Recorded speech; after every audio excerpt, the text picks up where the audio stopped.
Good morning, everybody. This is Michael James with the Noggin Podcast. Welcome to episode number 7 today. We've got Grant Lira with the Empathy Firm.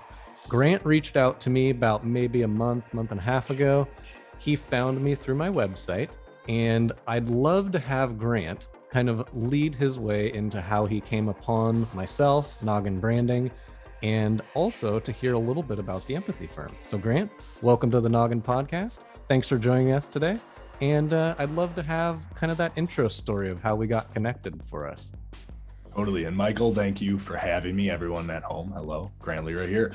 It was actually super fun because within our company, we do a few different things, and we have like a few pseudo passion projects that we do that we enjoy. And one of the things that I really like to do with this stuff is help people who are doing really good things for different industries and who have found success through these industries, because me and Michael are both in digital marketing. You know, we do that together, and it is a very, very loud industry. It's very crowded. There's a very low barrier to entry.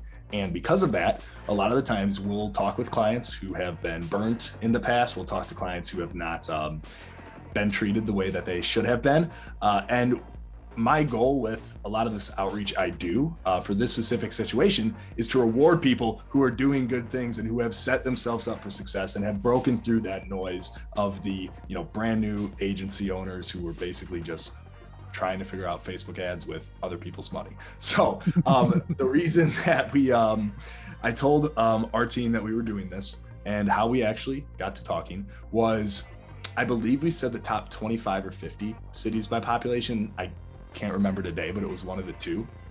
That was the search criteria. And then I said, I want you to go check out Google reviews. That's kind of where I want everything to start. They have a good amount of Google reviews. Awesome. Go ahead and check those Google reviews. If they're 5-star, if they're legitimate reviews, if they look like they're, real, cool, check that box as well.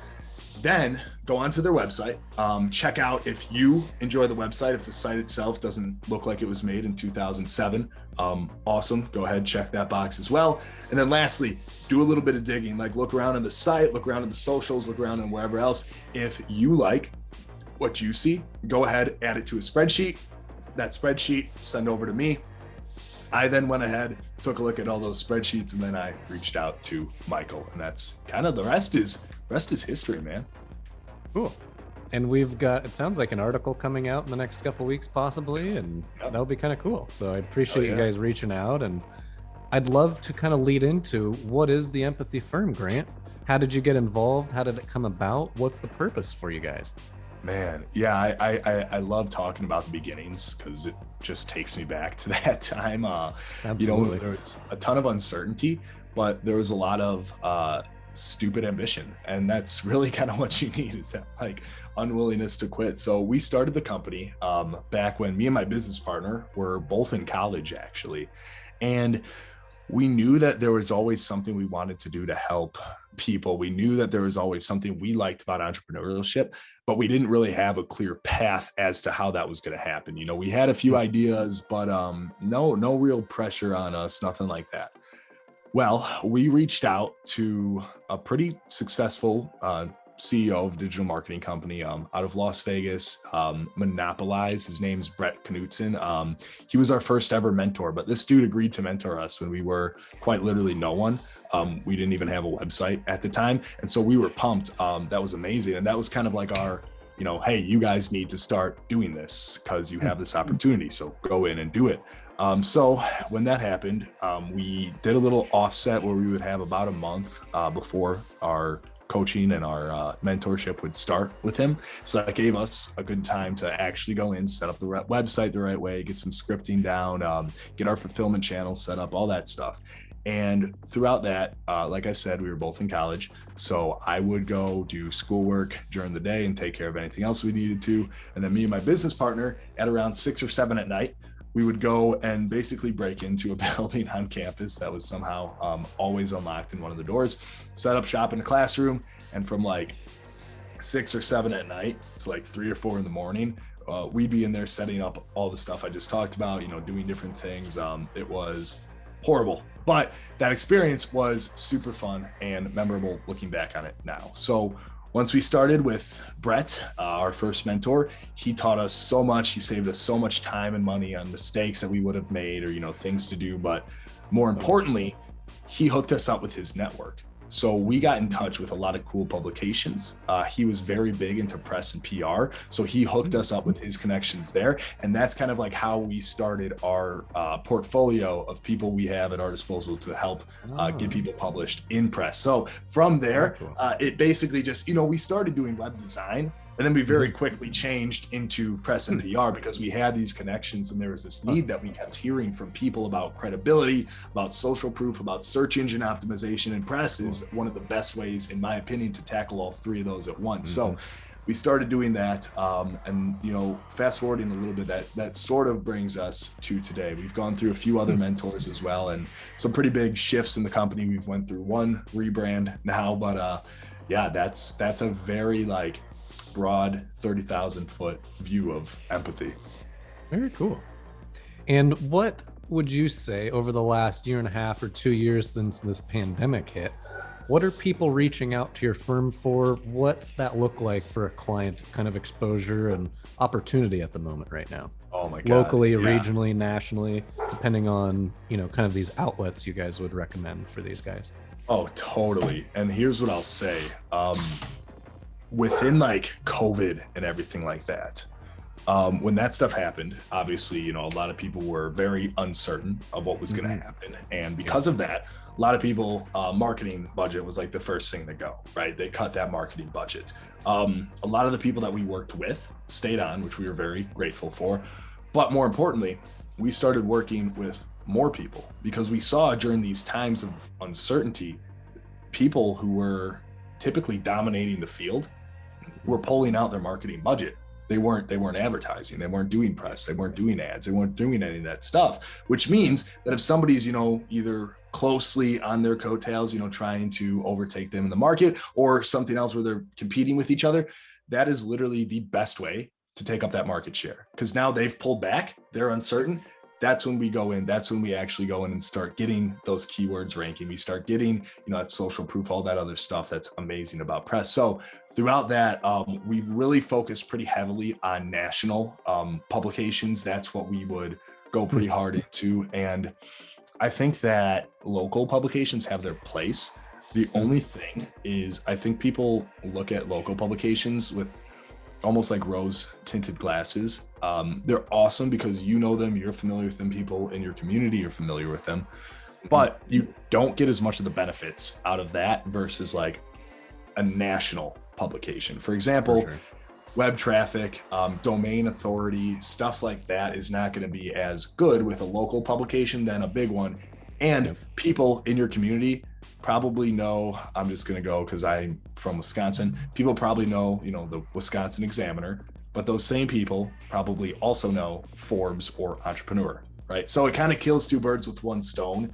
And that's what we focused on pretty heavily during the last, couple, I guess, year and some change months now. Yeah, totally. So local, regional market type clients, now you're saying, let's go national, get the bigger brand execution, all that brand kind of recognition on a national level. I mean, that's, when you called me, I was like, yeah, let's talk. I'd be interested in learning more. So, I mean, you do have people coming and, promising this and that. And so some of it's real, some of it's not. So, speaking with you guys, I was like, oh, they're actually doing this. I'm willing to walk down the road with you a little bit. So, it sounds like it's going to be a great opportunity for you guys, the brands that you work with. I would imagine that would lead to future referrals for you guys and the work that you guys are offering. I had no idea of you.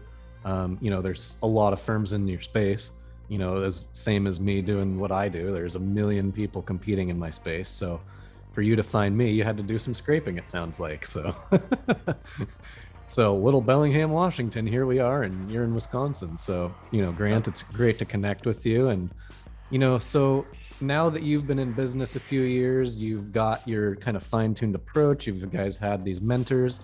What is something that, you personally or the business may be looking to do in the future, maybe branch out or, leverage to a different degree for yourselves in the future? What would that maybe look like? Yeah, so that's a really, really good point. And one of the things that so many marketing agencies, including ourselves, are guilty of is not drinking their own Kool-Aid.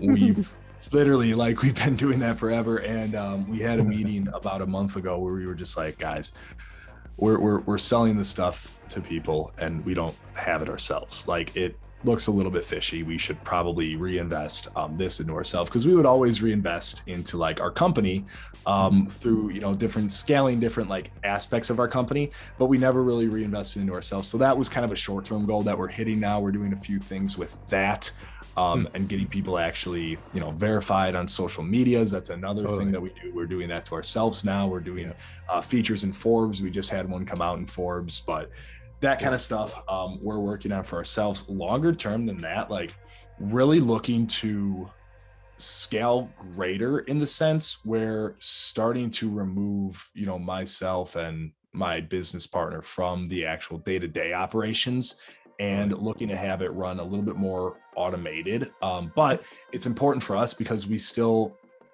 value our input on our customers. And I don't know, I wouldn't feel right in taking on somebody if we couldn't give that the time. So really looking to step away from the company in like the acquisition standpoint, like acquiring new clients, and moving towards just like the back end fulfillment and like consulting and like working on the actual, you know, getting people results. So that's like, you know, a longer term goal, and we're doing things right now to make that happen, but that's kind of where we want to step to. Totally. So, you know, it's interesting, like as I've been nationally making calls, partnerships, a lot of different unique opportunities, as you've found out, you know, almost every marketing firm,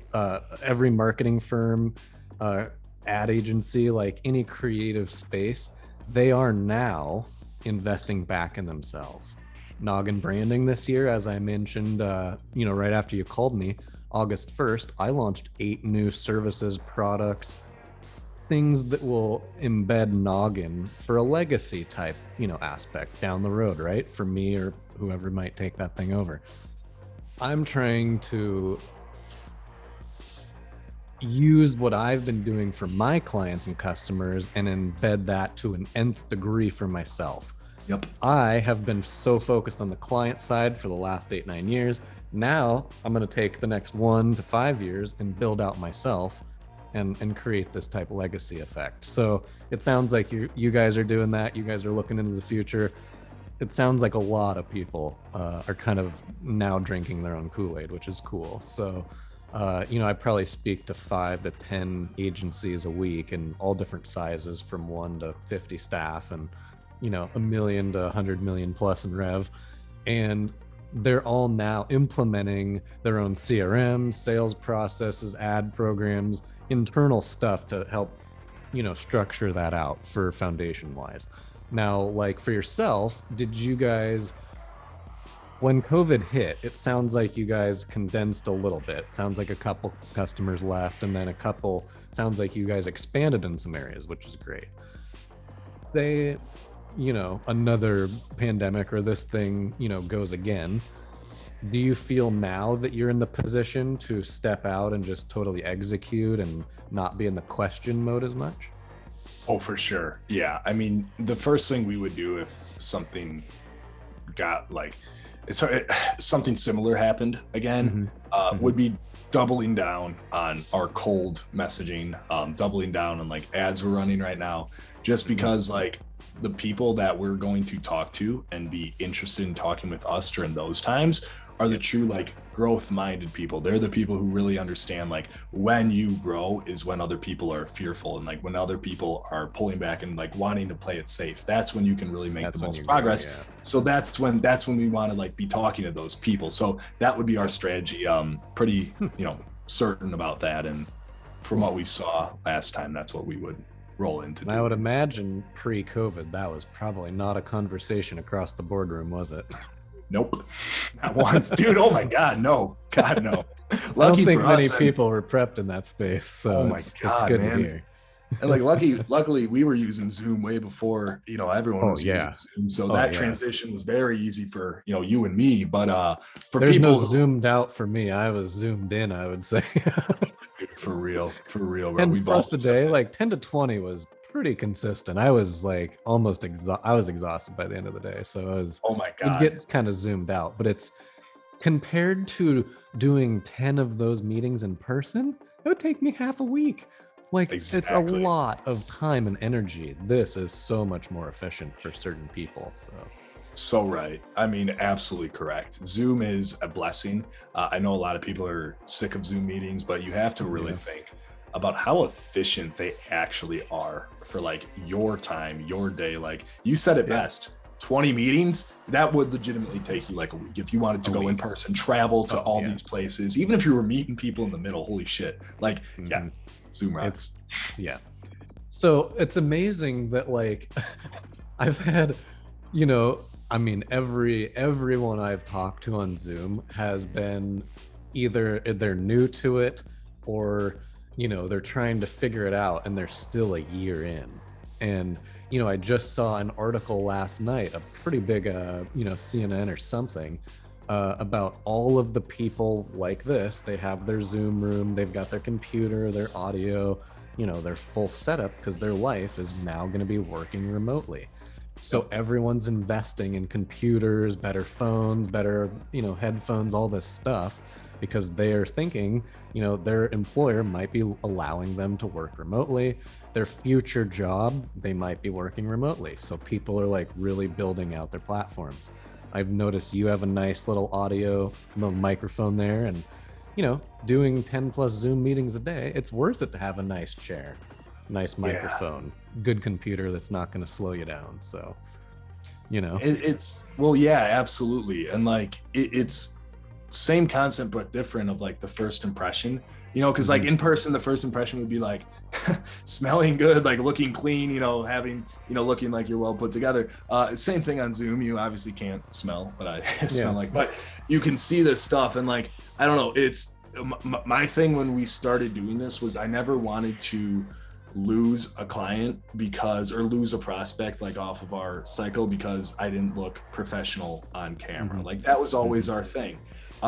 So like, we got the mic stand, we got the, backdrop, that stuff. I'm at a standing desk now, which I absolutely love. I don't know if you guys ever, dude, standing desks I'll never go back. I'll never go back, dude. I'll send you the Amazon link, but it's so 10 hours a day. It's good for you. Oh my God. Okay. Yeah. And I'll sit down sometimes, take a break, but like, something else I've noticed is I'm more attentive on meetings when I'm standing, which is kind of weird. Usually if I'm on the phone, I'm actually standing. That's not, so I can like do that, and I don't know, I think I can like focus and like flow a little better, but totally, that's cool. Invest in your setup, even though like it doesn't need to necessarily be a huge investment.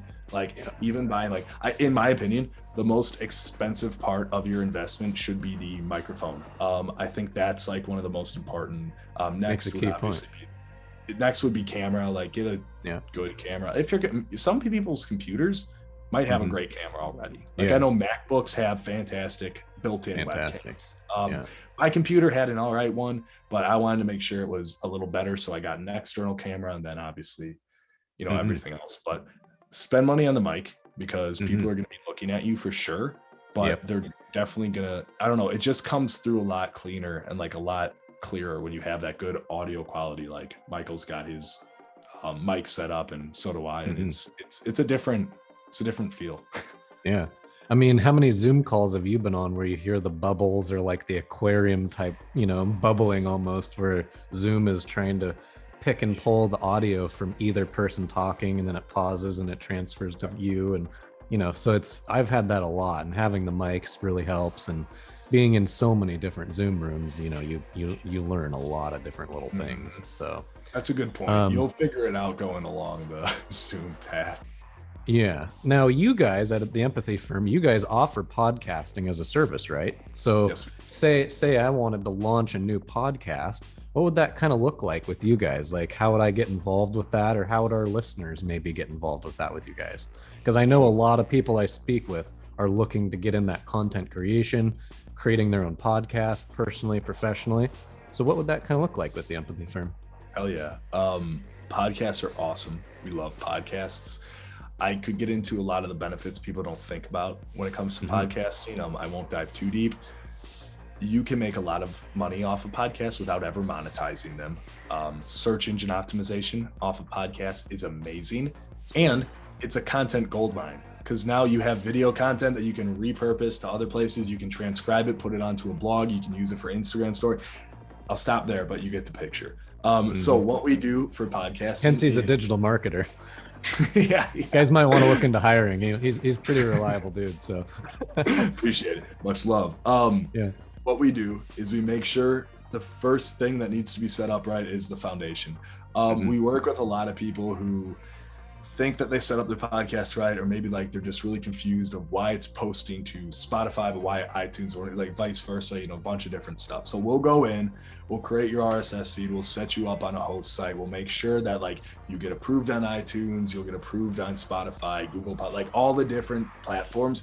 We set that up the right way the first time, so you don't have to worry about it. But more importantly, you don't have to go back and start backtracking on like what went wrong where, what do I need to do, and then waiting for people to approve you again. And it's just this loop that goes back and forth forever. It's nuts. That's most of the digital marketer's job, is fixing those problems. If we get the red carpet, that we set it up properly the first time, but a lot of scenarios we have to clean up stuff. So yeah, for sure. You're absolutely right. It's more of a troubleshooting job sometimes, but when it goes smoothly, it's your foundation building, you're building out the channels for the customer, you're getting them ready to then launch and turn this publication on for themselves. But when you have somebody who was working with somebody else beforehand, who maybe wasn't the most reputable, that's when you start to, and we've seen that as of you, I know we've seen that.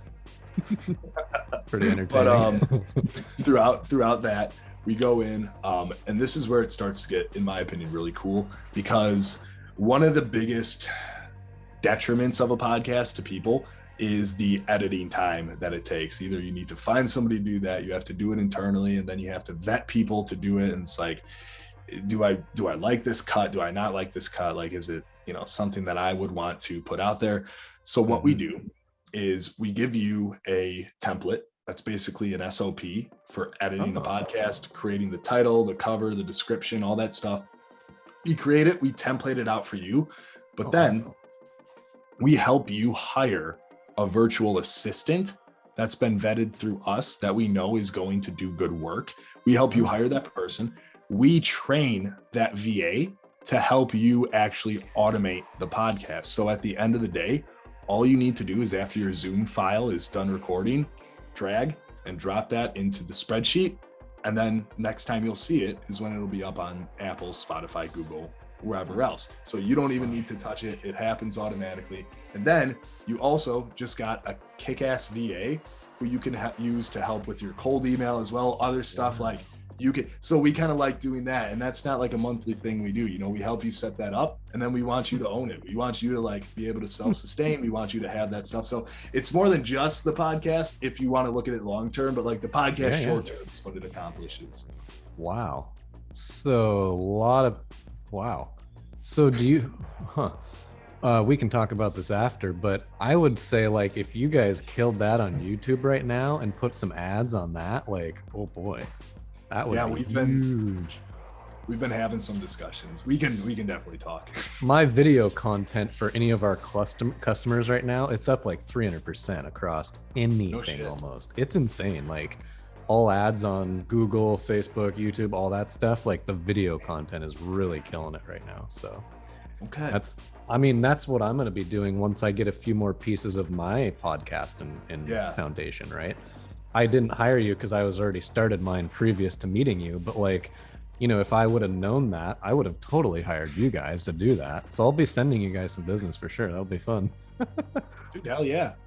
And man, I love, it's a fun process. The value of that is huge. I mean, as you know, like all these channels and playlists out on YouTube and all the, Spotify and, iTunes and all that. So.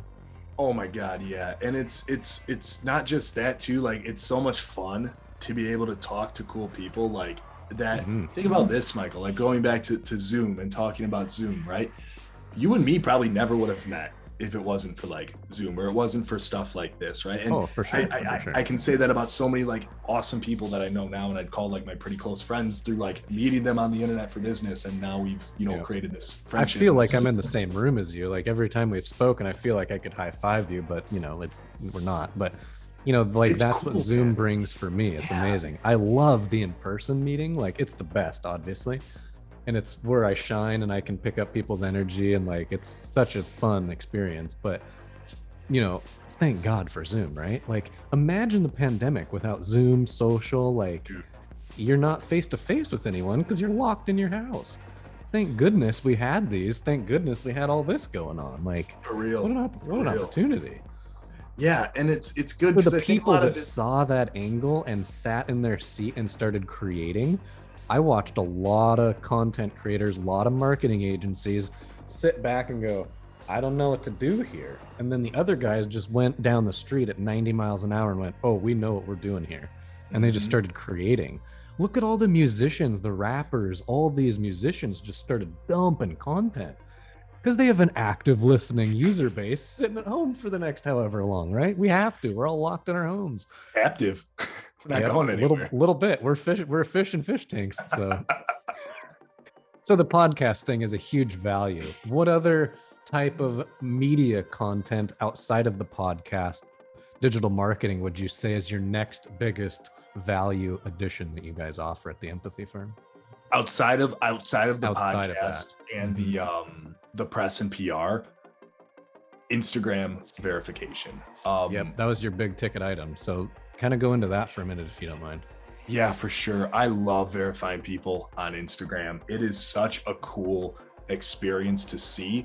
But then more importantly, like I think the true benefits of it come from what people don't necessarily think of. So for example, like I know a lot of people think, okay, when I get verified on Instagram, it gives me more credibility. People see that blue check, they know that I have the seal of approval, the stamp of approval, whatever you want to call it. I have, a little more clout within different industries when when people see me, or if I meet somebody at a networking event and then they, search me up afterwards, they'll see like, holy shit, it's just a different frame you have. Oh, for sure. In my opinion, the best thing about verification and why I am so excited to be getting verified here soon is because the proximity. When you send out a DM to anybody, you go right to their primary inbox, including other people with the blue check. So now if there's somebody in your space that you want to connect with that is, a pretty successful person, you quite literally can go past gatekeepers and talk to that person. You can DM them, get right to their phone, get right to their computer, wherever they're at, and you can talk with that person. So that is huge for us. Plus, like going through just like the general inboxes in general, if you want to be doing that cold outreach. And how many people are in your inbox with a blue check? It might be a few, but like you don't see it often.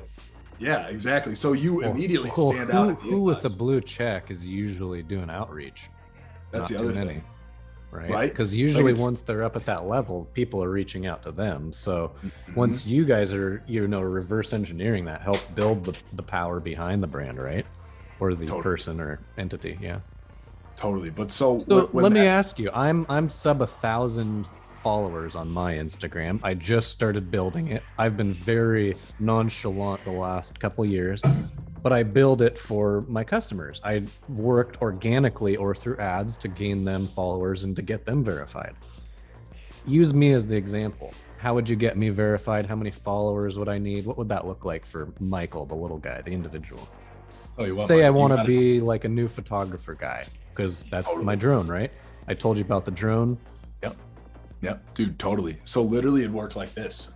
Followers, believe it or not, have nothing to do with it at all. I've seen the lowest number of followers I've seen verified is 450 something. So wow. Yeah, kind of interesting, right?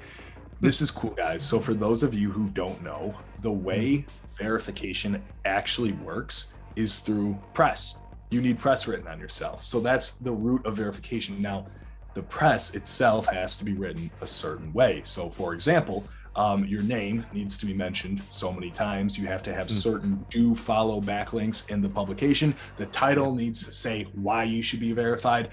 Michael, I have a 4.5 page document of all of the like check marks we need to do when we verify people through press. There is so much that goes into it. And we've verified people before who have are very successful and they have a lot of press, but if the press isn't written to those standards, it doesn't matter, which is super interesting. And then on top of that, a word of caution for people. We've also worked with people who have done, they've applied for verification like a lot of times in the past.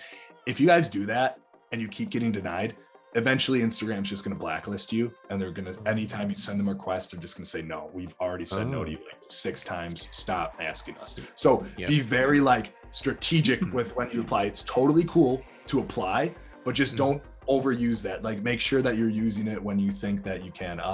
I will say this though, we do guarantee verification. So if we can't get you verified, you do get your money reimbursed 100%. But that's something where we want to make sure that the people we're verifying have like not been doing that stuff, and we want to be very open, because if that's the case and we do all this press on them, I mean, there's nothing we can't get them verified then if they're already blacklisted. So for sure. I won't go into on this podcast how we actually guarantee the verification, but it's a really cool process, and I am very happy to say everyone who's ever came to us, we've got verified, and it's a fun process. Awesome. Dude, so thank you. It all works off press though. That's the biggest thing. People talking about you. Sometimes you'll need to set up a Google knowledge panel, which is cool too, because then you have your, like when people search, your name, they have your knowledge panel right next to it. Like everyone, like all the very successful, people that people know, it's almost like a Wikipedia leak for yourself, or something like that. So exactly. So that's just a few things that we need to do to have that happen. Yeah. I mean, that's what I'll be looking to do here in the very near future, because I've been very, under the woodwork, and now I'm trying to get that exposure for myself as well as the brands. So that would be a great conversation. Very cool. So since this, this pandemic, what would you say the percentage of users or new customers with that Instagram verification? Has it gone up 20% for you, 30? Has it doubled? What would that look like for you? Because I would imagine, since these people are being furloughed, people are trying to be creative business owners. They're trying to get verified. They're trying to be these content creators, Facebook, Instagram, YouTube, their blog, whatever their channels are, right? So how's that grown for the Empathy Firm and you guys? I would say probably about doubled. Okay. Because man, you hit it right on the head though. Like people are wanting to do more content. They're creating more. They're putting more out there, and they're noticing that there is this huge opportunity to like become that person that they're essentially trying to be by putting this content out, right? Like I don't want to say shortcut, because there's truly no shortcut to anything, but it saves them a shitload of time. So yes, that you hit the nail right on the head. Like people are realizing that is something that they need to do if they want to like improve their personal brand and get that reach and exposure out there.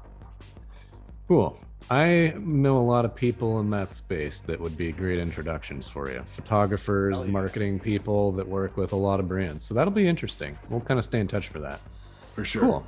So outside of the business realm, Grant, what do you like to do for fun? What's passionate for you? What gets you up in the morning outside of work? What do you like to do on the weekends? Stuff like that. Outside of work, for sure, man. On the weekends, if I can get outside, Michael, I'll do that every time, man. I live up here in Wisconsin, and Wisconsin is gorgeous.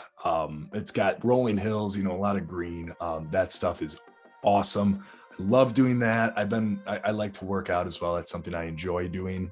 But my day off, where I don't want to work out, anything like that, I'm gonna take the car. I'm gonna drive somewhere, probably set up a hammock, set like just some time to kind of disconnect. Because I think like with you and me, so much of our lives is revolving around the computer and social medias and like all this other stuff, that it's so nice. Everyone else. Yes, exactly. It's so nice to be able to hit the power button and like go out in nature. Sometimes I'll even leave my phone like at the house. I don't even want to, take it with me. But dude, that's what I'm about. I love nature. Love taking those trips. I want to start taking more trips to places in the United States that I want to see. For instance, Moab, Utah. That's one on my list for sure. Totally.